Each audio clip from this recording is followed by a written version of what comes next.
To see Senator Marsha Blackburn joins us now live. Senator Blackburn, so good to have you with us this afternoon. Thank you.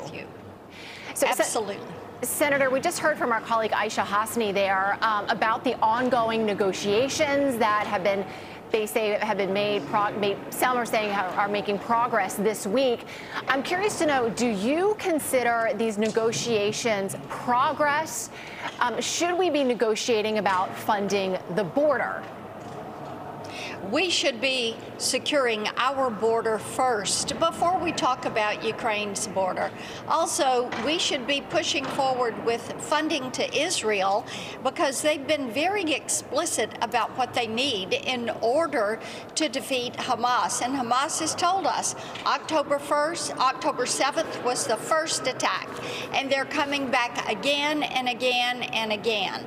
So let's take these issues one at a time. And you know, no one wants Putin to win in Ukraine. Nobody is for that. But when you look at the three buckets of funding in Ukraine, you have the humanitarian aid, you have the government support, and you have the military aid. What we are looking for is some accountability and some transparency on where these funds are going. We want to know what NATO and the EU are doing to support Ukraine as they try to keep their government functioning.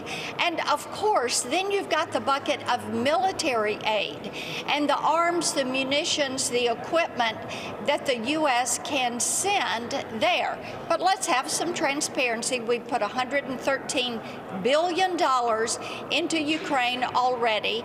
They're asking for billions more, but we want to know where the money is going before U.S. taxpayer money goes over there. And I think that's a great point, Senator. I think you should be applauded for asking those questions. There are a lot of taxpayers that want answers to those questions. Yes. What concerns me about what the president is doing is he's not really concerned about the border. He hasn't been for the last 3 years. But all of a sudden now, he's willing to use the border as a bargaining chip to get what he wants, to get funding for Ukraine. So having said that, we're sitting here at holiday season, and we're worried about terrorists and people on the terror watch list coming through an open southern border. The DHS and the FBI now warning that lone actor terrorism and those kinds of attacks are a threat to the public. Former Deputy National Security Advisor Katie McFarland made a dire prediction this morning. Please listen.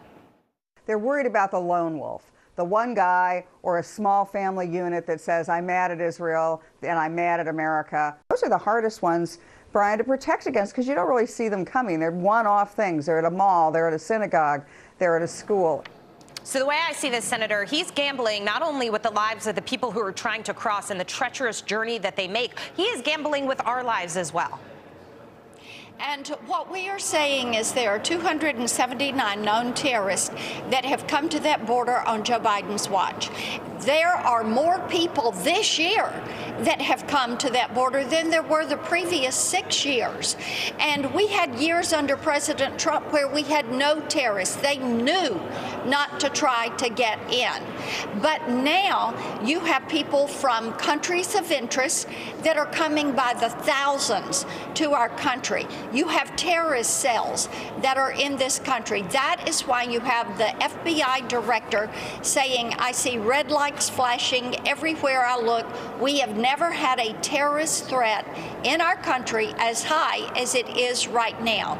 It is foolhardy to think that we're going to go fund Ukraine and work on their border before we do something about ours. Yeah. We have to protect our citizens. We absolutely do. Senator Blackburn, thank you so much for being here. We'll see you again soon.